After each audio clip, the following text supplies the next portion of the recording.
Welcome, everyone. This is Our Travel Experiences. I'm your host, Kyle Rasmussen, and today I have with me Erin. Erin, how are you today? I'm great, Kyle. How are you? Doing well, doing well. I'm super excited to talk about your travel experiences today. I know you've had kind of a unique situation where you've got to teach abroad, so I'm really excited to hear about that and some of your other travels. So yeah, should be a fun conversation.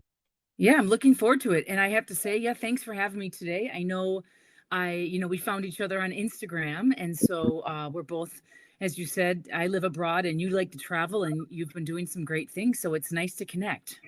Yeah, it's always fun to connect with fellow travelers and swap stories, and that's really the whole point behind this podcast. Yeah, Uh, that's great. yeah, so just kind of start out, give the listeners a little bit of background on yourself and how you got to this point where you're now teaching abroad. Okay. Well, I'm teaching abroad. I teach English in Oman. I've been there almost 4 years. And Wow. then prior to that, I was teaching in China. So before I get into, my experiences, so before that, I was in the States. I'm from Michigan originally, from the east side of Detroit. And, I always loved travel. And every time I'd go abroad, I would always want to stay there and work there. And I thought, no, I need to come home. Hmm. And before I moved over to China, I was in broadcasting. I was actually a morning show co-host in radio for 6 years. Oh, wow. And yeah, so finally, I back in 2012, I was talking to different people who had taught abroad, who had just lived abroad, and I thought, okay, somebody had suggested, getting my teaching certificate because I did not have a bachelor's of education. So I finally, in 2012, I went ahead and did my teaching English as a foreign language certificate, and it was online, and it was about 1 month it took me. So I got my certificate, and then I had some friends that were moving to China in Nanchang, which is Jiangxi province south of Shanghai. And Okay. I just networked with some people, went on to this expat website in Nanchang, and the owner of that website put me in touch with his boss at a university there. And she said, yes, we're hiring. And they just wanted any bachelor's degree plus some form of teaching certificate, which I had just gotten. And then I was hired. So I went from, being here in the US, never thought about teaching, never thought about, how could I really live abroad and actually make money, to being overseas now for 9 years, almost nine Wow. years, maybe 10 years, because I did a study abroad also for about a year. So, yeah, so I did that. And then I was in 5 years in China. And then I really needed a break. Not a break.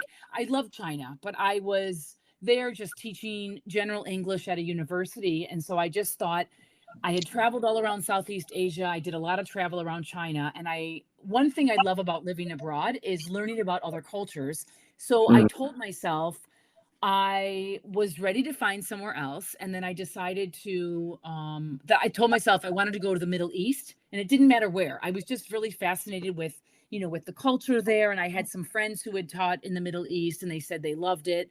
And so I went ahead after I left China, and then I did another certificate. It's called a CELTA, and basically it's a teaching language certificate, but it's in person, it's face to face, and it's 4 weeks, and it's Cambridge based. And it's Oh, wow. more, yeah, so it's more intense. You're in the classroom, you're teaching, but you're teaching, real students, and then you get feedback from your peers and from the two teachers. So I did that. And then in addition to that, I did my master's for teaching English to speakers of other languages. And then I was at a education conference, and they had a job fair, and they were looking for openings in Oman. And so I interviewed. They had a couple representatives from the Ministry of Education, of Higher Education, and an agency there representing them. So I interviewed with them, and then they said, okay, you can come over and teach. So that's what led me to Oman. And so I've been there now almost, it'll be 4 years in September. Wow, that's amazing. It sounds like you kind of stumbled upon all of this, but it's worked out really well for you.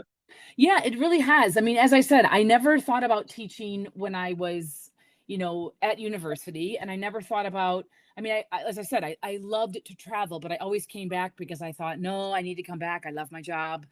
All the reasons why I thought, I don't know if I could really do this. But then the more I thought about it, um, and it's funny because when I got my teaching certificate in the beginning, I thought, well, teaching would be the way to get me abroad and then I could go from there. But I ended up, I loved it. I loved it so much that I went on to get this other certificate and then my master's in teaching. So um, I was able to get my job in the Middle East. But it's funny, like you said, I kind of stumbled upon it because if you had asked me even 12 years ago, 10, just before 10 years ago, if you had asked me, if this is what I would be doing, I wouldn't have even thought about it. And then Hmm. during the pandemic, um, I loved writing. I always had a blog when I was living in China. I would send to friends and family. And then I moved to Oman and I started a new blog. And, I just sent it to friends and family. But then I stumbled upon a travel writers group, and I signed up for their conference. And then I've been doing travel writing in addition to my teaching. So it's been really good. Wow. What's the travel writers group? So the travel writers group, it was Great Escape Publishing, and then it got moved. A couple of people took over, and now it's called Travel Writers University through the Travel Writers Cafe. And it's just, if anybody's interested, yeah, it's just a really good group of writers. And there's a Facebook group. We do posts on Instagram, and that's how I found you, is that I was just when you're on Instagram and you're doing different travel things, and then you just come across other people who are like you were doing your podcast and you were highlighting some things, and so that's kind of how we connected. But it's just a great way to connect with other people. Yeah, yeah, it sounds like a good group. I'm assuming it's people from all over the world. Yeah, it's all over the world. You have people from, the US and Canada, and then you have also people like myself in Oman, people in Thailand, Australia. Some people are in uh, different parts of the Caribbean. Some people, I think we do have a few members that are currently in the UK and a few who are moving. So yeah, it's a really nice group of people, and everyone kind of helps each other, and it's been really good. Oh, wow, that's amazing to hear. As I've gotten more into this and continued to build my podcast and other outlets that I have, it's been really cool to just come across all these different types of people from all over the world. And, they're all doing different things, but it's all centered around travel. And it's just really fun to see, how connected the world is. I find it really fascinating. No, I agree. And I told you before we started this that, I was just the variety of guests that you have had. You have people giving tips, and then you have people taught who are in Africa, and then all these just different experiences and people that you've met while traveling, and friends of yours that have been doing some really cool things. And like you said, it's like we're all connected because it's like, oh, I want to go to Alaska, let's hear Yeah. about this, and I want to go here, let's listen to this. And so it's really, because I like when your podcast that you trying to encourage people to travel, Hmm. and really good thing. And it's always nice when you can connect with other people, because if let's say I haven't been to a place that you've been to, it's like we can all relate in the sense of when we're traveling, the Hmm. experiences that we can get out of traveling, and the people that you can meet, and the people that you can connect with online even. I mean, I feel like Instagram and some of these, and Facebook can connect people in a good way, which is really good.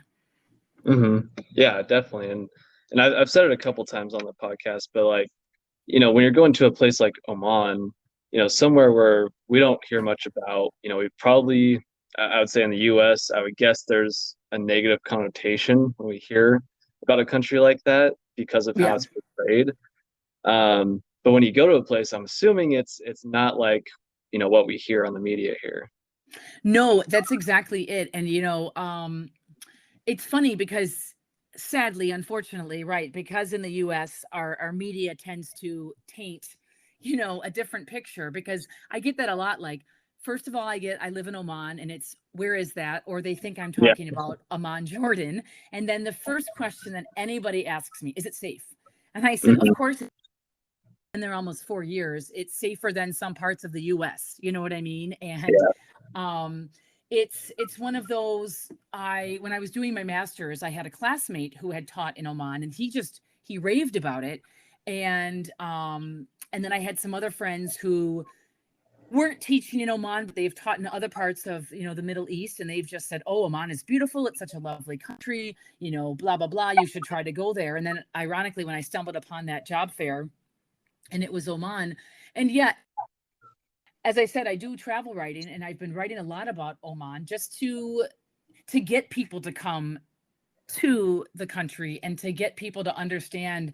I mean, the hospitality alone is simply amazing. You will never meet a friendlier country. I mean, people that will go out of their way above and beyond to help you no matter what, in any situation.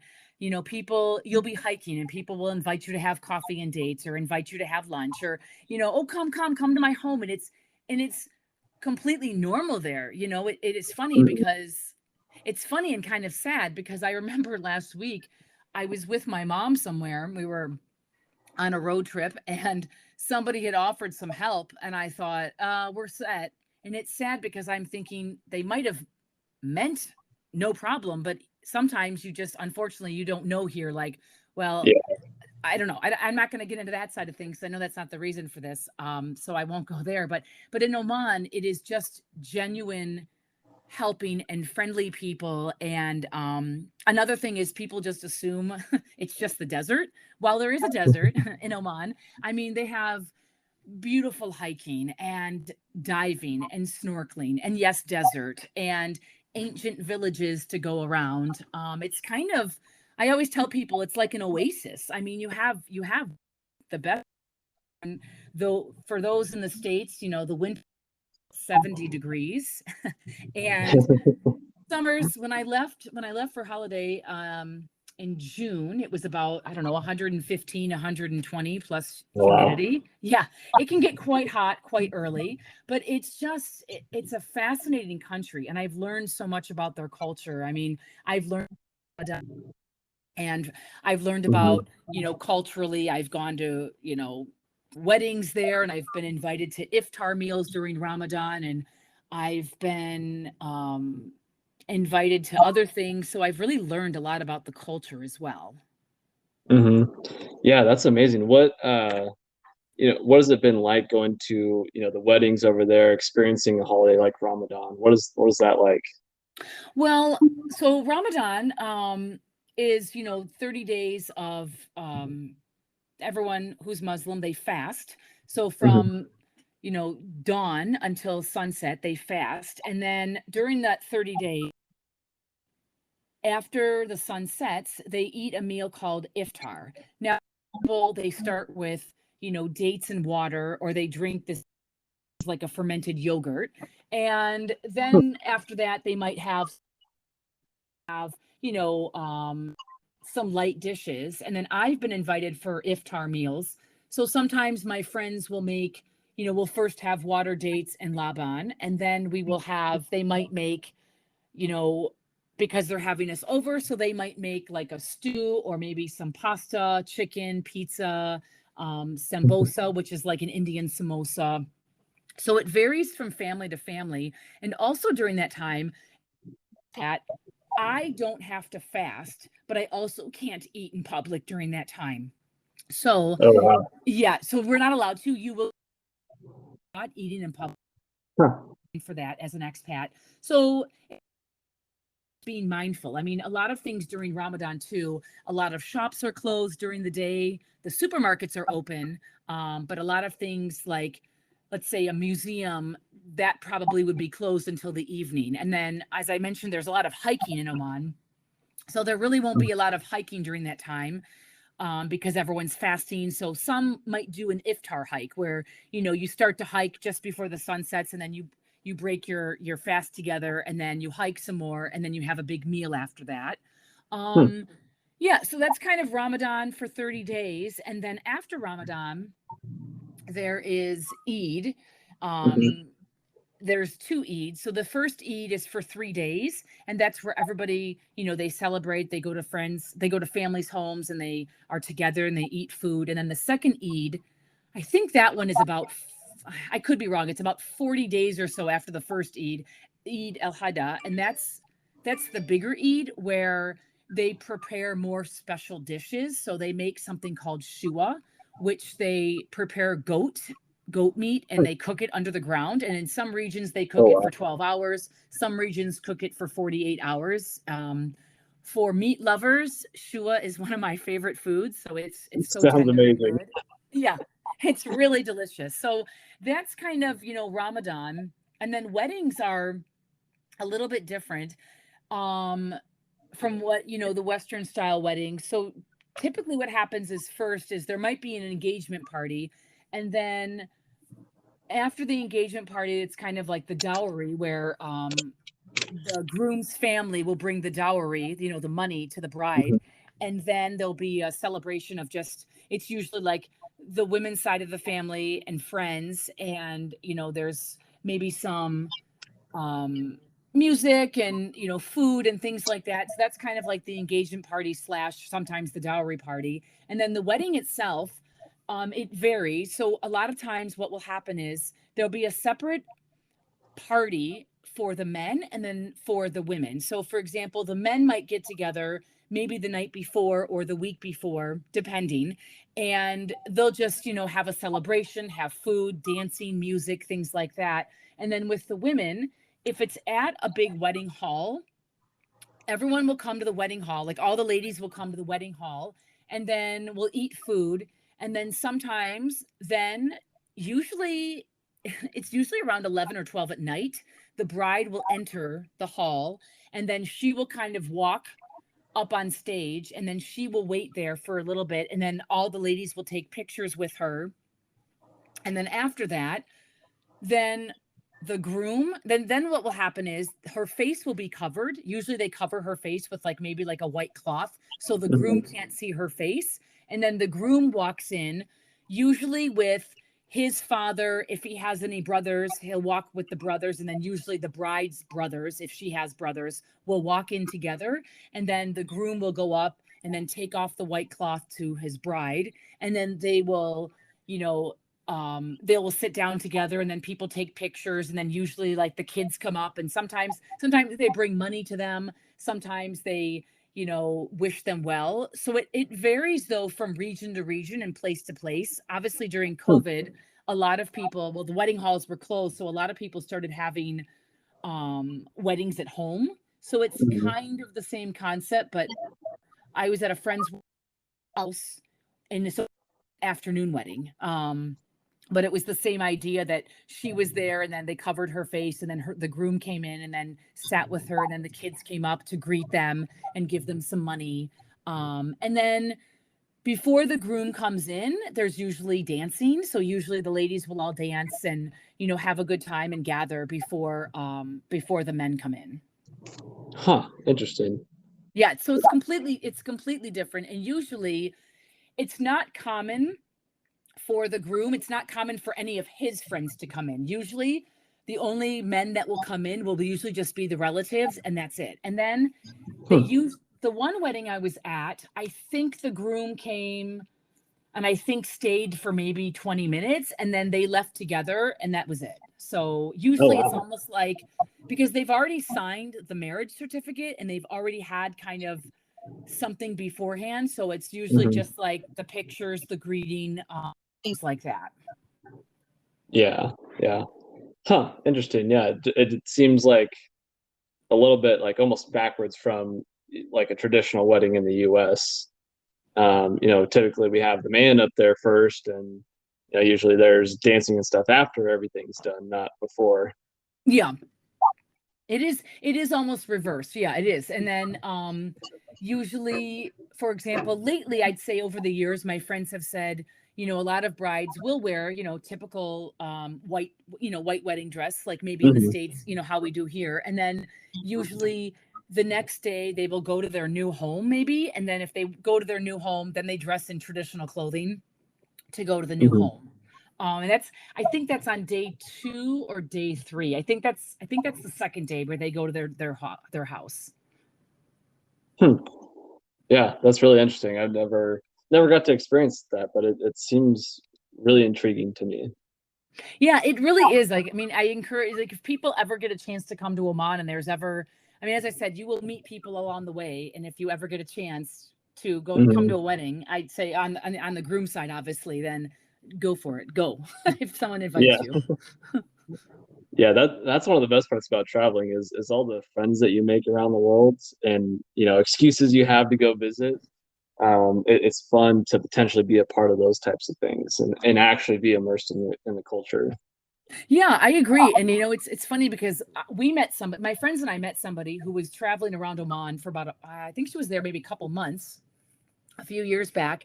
And then since then, we've been connecting, trying to meet up somewhere. And she just messaged me the other day and said, can we try to meet either back in Oman or somewhere else? And I said, absolutely. Just, let me know where and when, and we can plan something. So it's nice that I think too, that when you meet people traveling, right, it's just a way of meeting again, or if somebody lives somewhere else, you can meet them, and it's yeah, it's a great thing.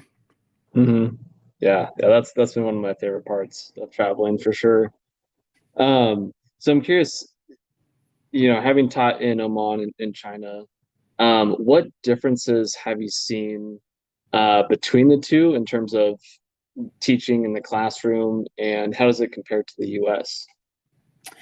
Well, let's see. So obviously, I US, but obviously just having grown up here, China Hmm. and Oman, the differences, I'd say, well, one big difference is that in Oman, so usually in elementary school, the children, boys and girls, have classes together. They're in the same classroom. And then from, I believe, grade 6 through high school, they're separated. So then the girls go to girls' school and the boys go to the boys' school. And then when they get to university or college, they are then back together in the classroom. But usually the boys sit on one side of the room and the girls sit on the other side of the room. And so it's, still split in the sense. Whereas in China, obviously it's mixed. It is mixed, and so they're used to working together. So I'd say Hmm. one big difference is when I taught in China, and I've taught both at university, but in both countries. So in China, I could just do an activity or do an exercise and put groups together, mixing with boys and girls. It didn't matter. Oh, we're doing this project, so only girls work together, only boys. No, I always made sure I could have boys and girls together just to have it a little bit different. But in Oman, I can't really do that. Because the girls like working with the girls and the boys will only work with the boys. So that's fine. So that's one big difference, is just, the education style. And I would say similarities, it's hard to teach. Obviously English is their second language for some of them, Hmm. well, for all of them. And so I would say in both cases it can be hard to, you know, encourage them to speak English in China and Oman, because I mean, I'm so impressed that these students can actually study in English, because I'll admit, besides some Chinese food vocabulary and a few greetings in Arabic, I hardly know anything else, which is really sad, because I find that it's really important. I feel it's really important to learn another language, especially Hmm. when you're living abroad, even so that's me, and I really need to step up on that. So for me, I'm always amazed that they can just communicate and study in English. So I think it just is challenging in both situations, to encourage them to speak, especially in front of other people, because you don't want to make a mistake. They don't want they're afraid that someone's going to laugh. And I'm Hmm. always saying, just try, because you taking an exam in English is so impressive to me. I mean, I could never write an essay, 250 words in Arabic, Yeah. a cause and effect essay. I could never do that. So I'm always impressed with what capabilities these students can do. Hmm. Um, and then two, in Oman, it's, it's a set curriculum. And so we have, there's the ministry sets the curriculum, and then we have, what to teach and, the goals by the end. So when I was in China, it was just more, okay, it's spoken English. Here's a book, you can use it, you don't have to use it, teach. Um, so it was less structured, I guess, in China. It was more Yeah. just like, just get them to talk, encourage them. I mean, I know in China they do have a curriculum, but it was never really given and never Mhm. really, never really enforced. So, and then, so in Oman, that's also the difference, is that it is a set curriculum. We do have, you know, the goals, you do have the expectations, what's to be taught, things like this. So you kind of know more of what you're getting yourself into. Yeah, yeah, that makes sense. I'm curious, since you said you can't speak much Arabic or Chinese, do you have someone else in the classroom who can, or are you just teaching the whole class in English, and if they can't understand, they have to figure it out?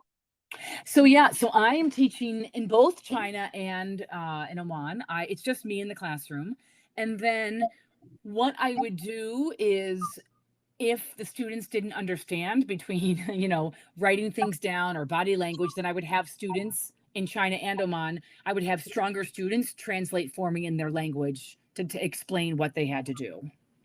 Hmm. Yeah. So it's, in the sense of, in both countries, the students have had English, they had English since primary school.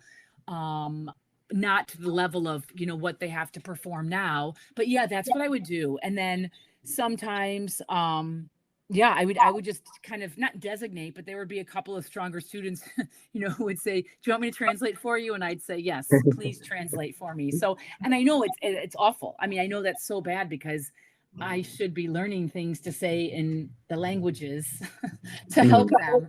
But it's amazing what technology and translation can do. And Yeah. I remember when I was in China, I would go to the gym, and I had a trainer, and so I hardly spoke Chinese and he hardly spoke English. So between this app, we would just be able to communicate, and just between showing me things at the gym of what to do. I mean, it's just kind of how you got by. And so Mhm. um I'd say um in China, it was more, I had to learn, I was kind of forced to learn more, because the city that I lived in, it did not have, English translations, and it didn't have pictures, and it didn't, it wasn't a Shanghai or a Beijing. You Mhm. didn't really, you don't have tourists that go to my in Nanchang. You don't really have tourists. You have, it's a, I say it's a small city. It's a big city, but it's, not developed in the sense of, you wouldn't just come to Nanchang to see Nanchang. So I was Yeah. kind of forced. Now, when I left in 2017, everywhere had translations, pictures, this and that. But sometimes I just have to point to something, let's say at a restaurant, and just hope for the best. But I was able to get by. I was able to take transportation, take the train, take the subway, take the bus. Um, Kind of forced more. But then when I arrived in Oman, um, everywhere, everyone speaks English. So I didn't need anybody to take me to the bank to open up my account. I don't need anybody to take me to the hospital. Whereas in China, I had to have a friend go with me if I had to go to the doctor, or go with me if I had to open up a bank account, or, I had to have more help in China, Mhm. um, in terms of sometimes getting around those kinds of things. So yeah, but it's like I said, it's one of those, okay, I keep telling myself I will learn a language, I will continue, I will get back into my Arabic. But it's funny enough, I'm a teacher, but I will admit I'm a lazy student. So that that is, I will admit that I'm quite lazy when it comes to my That's English funny. English language classes.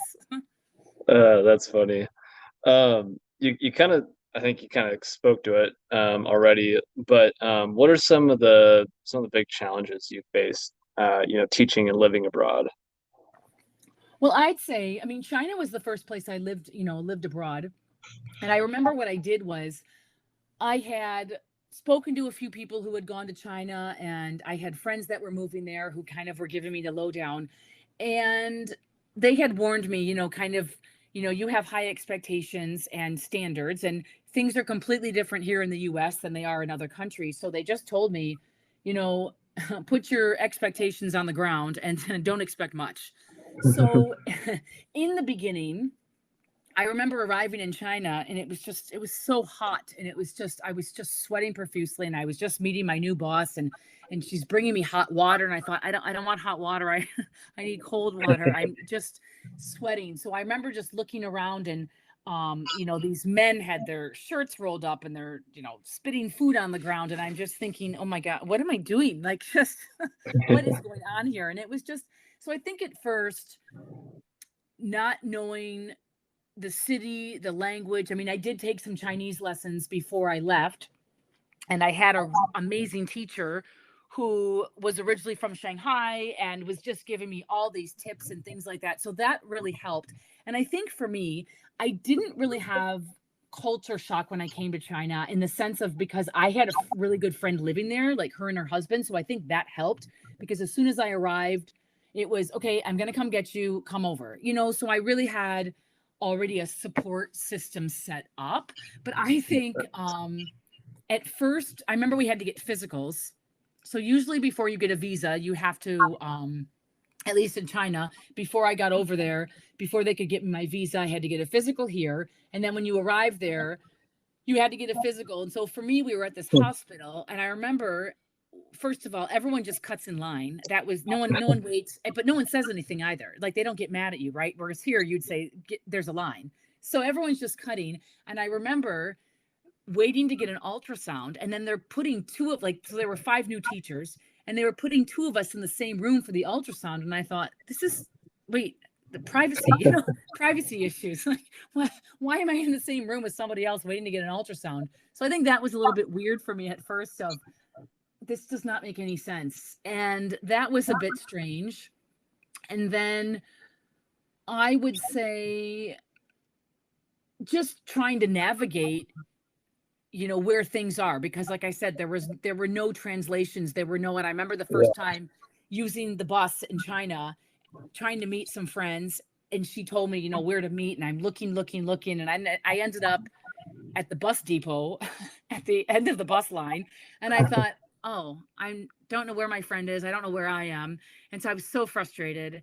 And because for me, I do better by landmarks. Like, okay, at this landmark, get off here. So I finally that was hard for me at first. And then just everything kind of, after a few months, I just kind of settled, because I had, 4 other new teachers with me trying to navigate it. So I'd say, yeah, the whole privacy thing was a very strange thing to me, like, as in, there is no privacy at the hospitals. Like, there is nothing in China. I remember I used to see this doctor near the university, and she spoke English, and I would go to her for acupuncture.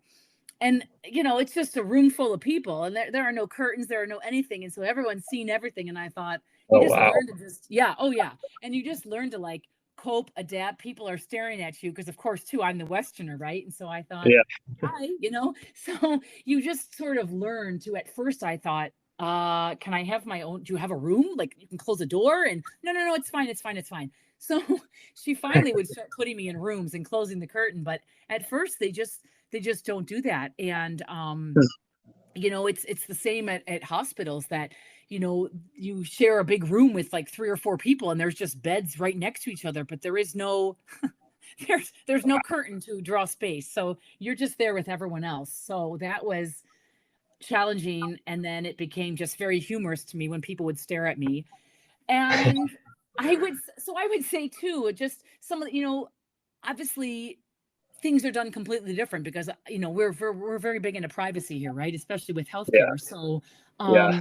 that was unusual to me. In Oman, I do have privacy when you go to the doctor or hospital, that they do close doors. Um, but I would just say, the systems. Like in China, everything is last minute. Sometimes you don't know what's happening. Um, so if you're a big planner and an organizer, China will not be a place for you to live, because everything is just last minute.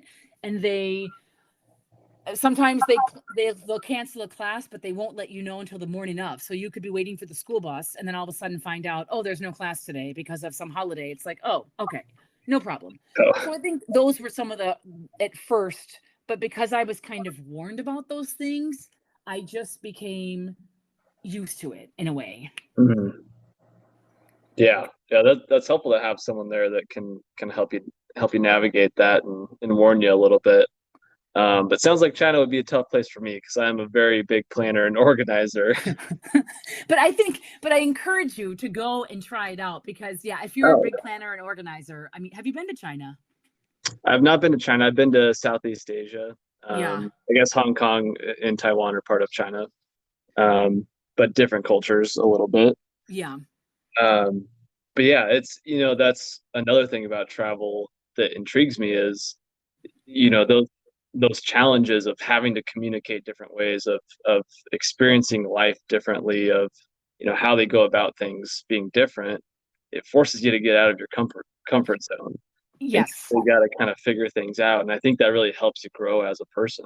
I know it's really helped me in the past from my travels so far.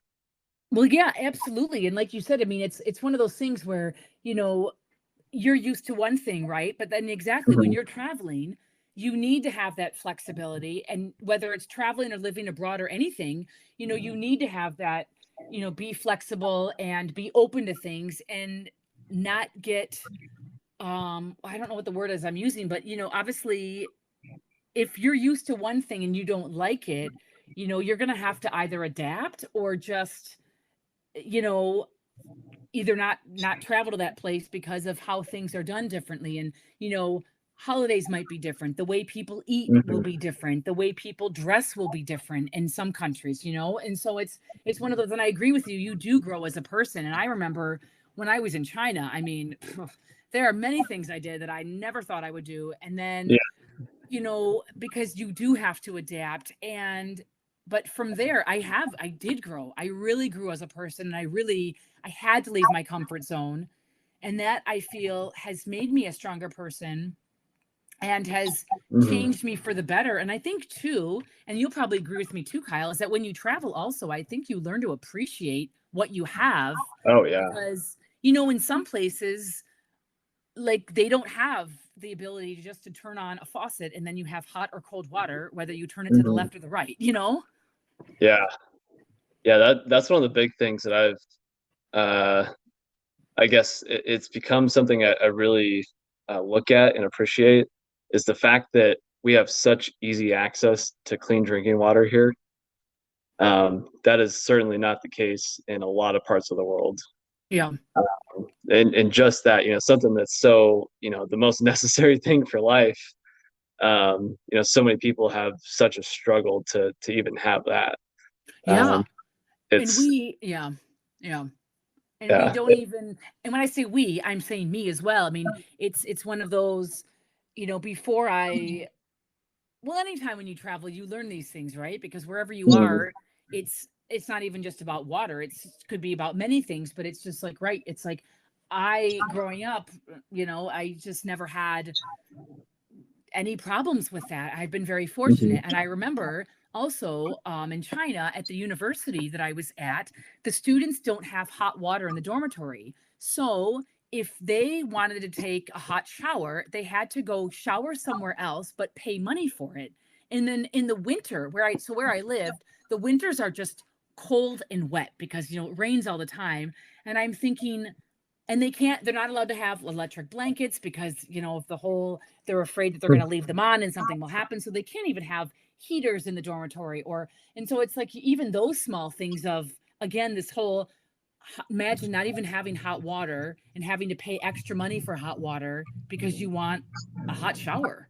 So Mhm. I really learned that. I remember that first winter when I was there, and I was thinking, because my apartment, in China had hot water, but I thought, wow, like I couldn't imagine having to pay extra money to have a hot shower. And it just really, those small things that we take for granted, even myself, that's just, wow. You know what I mean? So and like you said, there are many parts of the world that don't even have clean water, access to it. Mhm. So So it is. It's very, and it's eye-opening, and I think that's another reason why we travel, right? And live and learn Yeah. about other cultures, because it's, I've learned, because when I lived in China and now living in Oman, I mean, I have met friends from around the world, and I've learned about their cultures and, how they do things. And that's how you get to learn other things too. And even when you meet people traveling, I mean, you just, different cultures, different walks of life, and everyone's kind of in a different path. And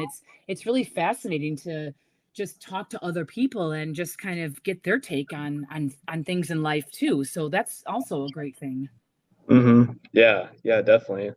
Kind of along those lines, I'm curious how do you see the world, differently since traveling and living abroad for the last 10 years?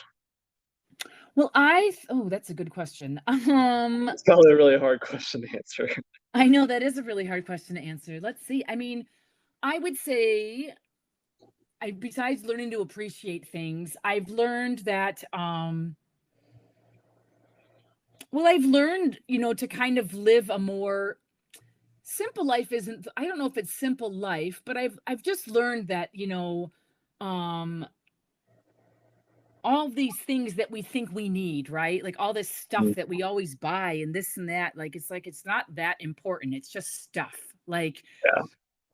those are, I mean, that's compared to the world. And I also feel, um it how to word this, Kyle, a very tough question. So it's very, I think the world, I think too, in a way of, because I've always wanted to do, I've always done volunteer work wherever, like in China, I volunteered at an orphanage and at a hearing impaired school for children, a kindergarten. And I've always found that to be also very important, is to like help out when you can. Um, whether it's donating your time, whether it's, if you can make a small contribution. And I think too, um, just learning about, like you were saying, like here, we only get one side of things, right? And I feel that the world is, you will find countries, like for example, like in Southeast Asia, I'm sure you probably went to Cambodia, and it's one of those, they don't have much, but they are just like the happiest people, and they are Yeah. so kind and so friendly. And it's like you think, well, how can they be, so happy and kind, and and look at the status of their country. But it's just, so I think too, that's also for me like eye opener of like, wow. And I feel like in here, sometimes people are just so unhappy, and it's just, Yeah. and it's one of those things of like, here these people don't have anything, and there's begging on the streets, and there's, it's gotten really, I've heard it's gotten a little bit worse since, but I've been there twice. But but it's just like they're just, I love Cambodia, and it's, I go back there again in a heartbeat. And so it's just those, I don't even know if I'm even answering your question now, sorry, but it's just No, no, you know no, you're doing good. that's that's what I also think, is that you kind of realize that things that you think are a huge issue, like, oh my gosh, I don't know, couldn't blow dry my hair this morning, or I don't know, I'm not saying that's an example, but it's like you just learn, like, I just don't, I don't need all of these things. I don't need, Mhm. anyway. But yeah, so I think you learn too that, like, actually other countries are actually very similar to us. I think, you know, we sometimes can share some like similar cultures as other countries. And so I also find that some countries really aren't as different as we are, and Mhm. I find that too.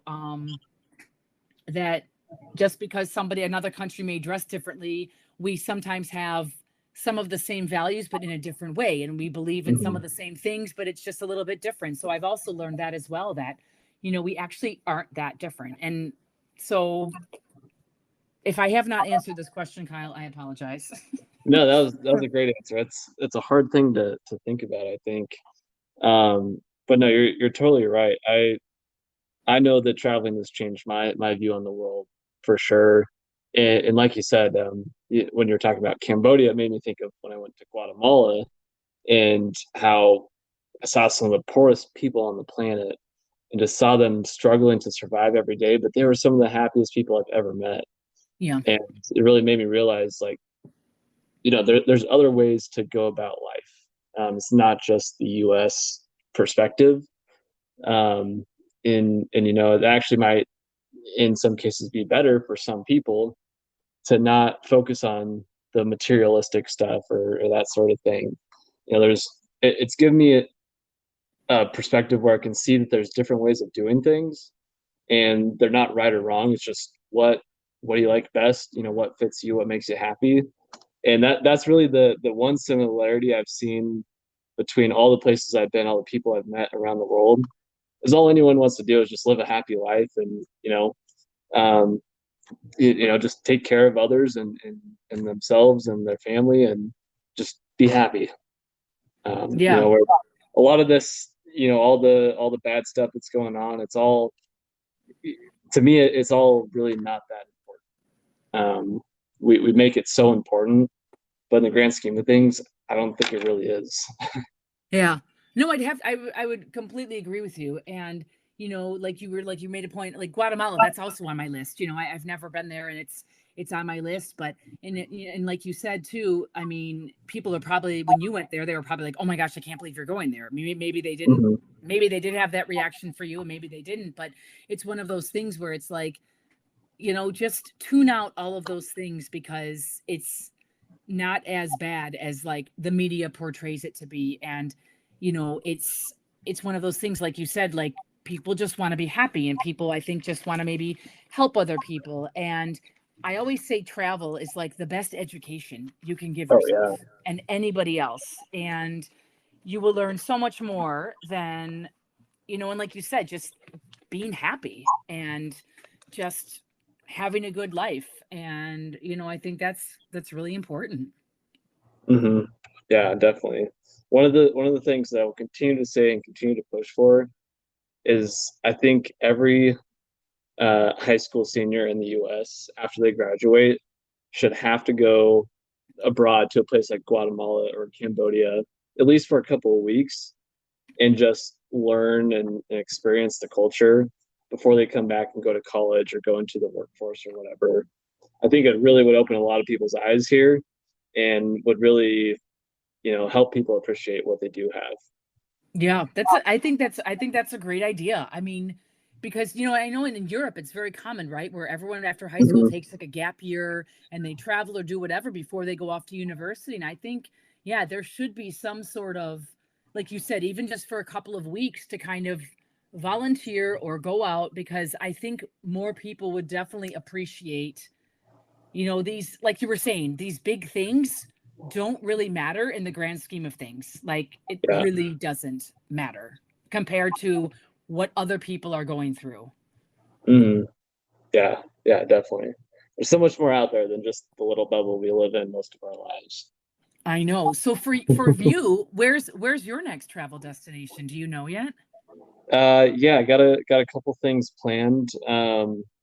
Domestically, I'm headed to the Northeast in about a month or so. I'm trying to finish all 50 states this year, and then abroad, I'm gonna head to Morocco. Oh, nice. Um, I'm gonna be in Iceland for a couple days, Madrid for a day, and then go back through Portugal on the way home.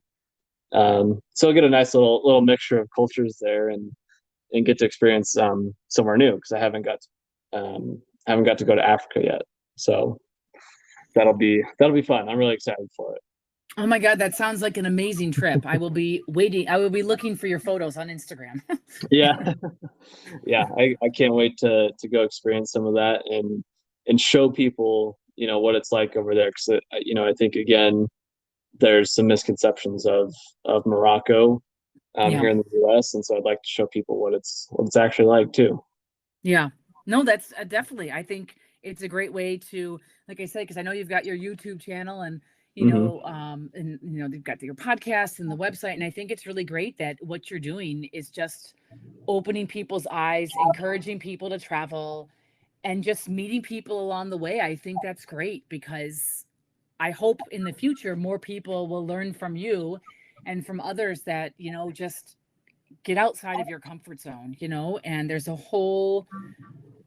so many places to go to, right? So, Hmm. Yeah, and I think it'd make the world a better place if we all, got to interact with each other and actually experience each other. Yeah, no, that's so true. That is so true because then you kind of, you get rid of those stigmas, right? That you think in Mhm. your mind of like, oh, and once you go there, you'd realize, oh, this is totally different, than what you Yeah, imagine. So like I said before, is Oman safe? It is the safest country. I can leave everything on my table at a coffee shop and nothing will be gone at the end of the day. So wow. yeah. So it's one of those, yeah, that's awesome that what you're doing. So I really appreciate you and everything that you're doing. Yeah, yeah. Well, thank you. I appreciate that. Um, I got a couple more questions for you. I'm curious. Having been abroad for so long, do you miss home at all? Do you miss your family? I mean, I come home every year, for about a month, usually during the summer. So it's good to see family and good to see friends back here. Sometimes you miss home, right? Sometimes it's these little things that you miss. But overall, I it's always it's always great to come home and it's always nice to go back, if that makes sense. So it's Yeah. kind of I couldn't imagine not living abroad. So it's one of those after Oman, I will eventually, who knows where I'll go next, but I plan to move somewhere else abroad. Still working on that. So it's one of those in the beginning. Oh, I mean, you kind of get over, oh, I'm missing Christmas, I'm missing Thanksgiving, because then you make your new Mhm. traditions with friends, and then you can still do those kind of parties, but just do it differently. Like I usually have friends over for Thanksgiving, but I cook other food. Like one time I did Thanksgiving like with food around the world. And then last year we did, everyone bring a dish and everyone kind of brought their own dish from their country. So, just sometimes like that, or sometimes I do Western style food for those types of things. So you just Mhm. make the most of it and you make different kinds of traditions. So that's what makes it easy. And I've been lucky because I've met some great people and I've made some great friends. So it's not as hard being away. Mhm. Yeah, that's really cool to hear. I like that. Um, uh, and you mentioned before we hopped on here that you just went to Peru. So before we hop off here, I'm really curious. How was your trip to Peru? Oh my gosh, I love Peru. That's the first time I've explored South America. I would love to Okay. go back and explore more of South America. But Peru is an amazing country. They have a really cool culture. I was in Lima, I was in Cusco. I hiked the Inca Trail to Machu Picchu, which Oh was man. it was just I can't even explain it. I'm currently working on writing a story about it, but just learning the history about the Incas and like you were saying, talk about meeting people from different parts of the world, which I did Mhm. with my hiking group. And it was just, Peru, the food, the people, the culture, just everyone is it's an amazing place. I wish I was there about 3 weeks. I wish I had spent more time there. Wish I had had more time there. But Mhm. I would definitely go back. I would recommend Peru to anybody for Yeah. sure. Yeah. Yeah. A really friendly and safe country. And because I went there solo and I also went into the Amazon. But it Oh wow. was, yeah, it's just amazing. So I encourage everybody to go to Peru. Oh man, I'm jealous. Can't wait to read the story on that. Peru's been towards the top of my list for a long time now, and really looking forward to getting there soon. Yeah, I think you'll love it. I think you will. And as I've said, it was just my first time in South America. And if I had had time, I would have loved to have gone to other places in South America, but next time, right? So Yeah. there's always next time. Yeah. Yeah. Right. Well, really quick, tell us some of the trips you have coming up potentially, and what are some like fun takeaways you've had, or maybe some serendipitous type moments you've had while teaching and living abroad. Let's see. So some upcoming trips. I really hope to get to Zanzibar soon. And Okay. I would like to also go to um Georgia and Azerbaijan, maybe in the Mhm. winter. Um, and then some funny takeaways. I think, oh, there's so many things. I think sometimes I just have these moments of like, I can't believe I'm abroad. I can't believe I'm teaching. Um, but hmm, I think some takeaway moments of just thinking to myself, oh my gosh, I can't believe I've done this. And I can't believe I'm having this life Hmm. abroad. I guess is my moment of like, wow, are these things really happening? I mean, I Yeah. have a very, it's an easy lifestyle in the sense of, so it's very laid back, and and I think I make the most of it, exploring and learning and meeting other people. So I think that's maybe my experience from it. Yeah, yeah, I love that. I know I've had a couple of those moments abroad. When you said that, it immediately made me think of when I was running around Italy early in the morning and ran to the Colosseum and watched the sunrise over the Colosseum, and there was nobody else around, and all I could think about was like, where am I standing right now? Like I'm standing on so much history, looking at one of the most iconic things in the world, and it's just that moment of bliss where you're just like, I can't believe this is happening. Yeah, that's what I mean, I can only imagine your feeling. That's must have been awesome. I had that same feeling when it's the Inca Trail is 4 days in Peru, and I had that same feeling of like at the end of it overlooking Machu Picchu, and it's like, wow, like this is just I can't believe I've done this. So I guess yeah, those same feelings. So your experience, that would be amazing, especially with nobody around with Mhm. you. Yeah. Yeah, yeah. Well, Erin, thank you so much. I appreciate the time, and we'll definitely have to have you back on once you've taught in another place and done some more travels, and hear how those have gone. But thanks again. I really appreciate this, and I really enjoyed this conversation. Yeah, no, thank you, Kyle. I really appreciate it as well. And thanks for inviting me on. And as I said, I look forward to more of your podcast and the people you're talking to and all of your upcoming travels. Yeah, thank you. I really appreciate it. And really quickly, where can people find you? They can find me. The best way to find me is on Instagram. It's just Erin's Hot Pot. So ERINS and then Hot Pot. Okay. And you have a website as well, correct? I do. ErinsHotPot.com. Okay, perfect. Well, everyone should go check that out. I know I've really enjoyed looking at your Instagram photos. You got some good ones on there, especially of Peru recently. Thank Um, you. so looking forward to more of those, and hope we can connect around the world somewhere soon. Yeah, that would be great. We'll definitely have to plan a trip. Yeah, definitely. All right, Aaron. Well, thanks again, and I will talk with you later. Okay, thanks, Kyle. Have a good one. Yep, you too. Okay. Bye, everyone.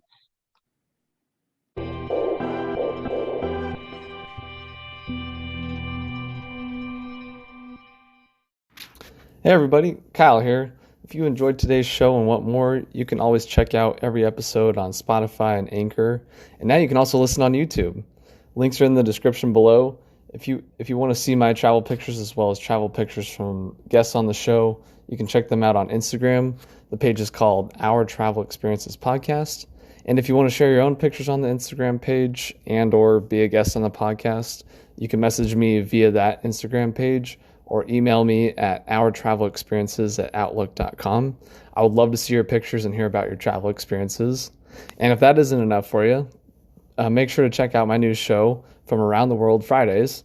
Every Friday, I'm taking 5 to 10 minutes to discuss one specific travel topic, whether that be questions I get from listeners, sharing some souvenirs that I've bought over the years, or discussing one particular city or country that I've been to, and so much more.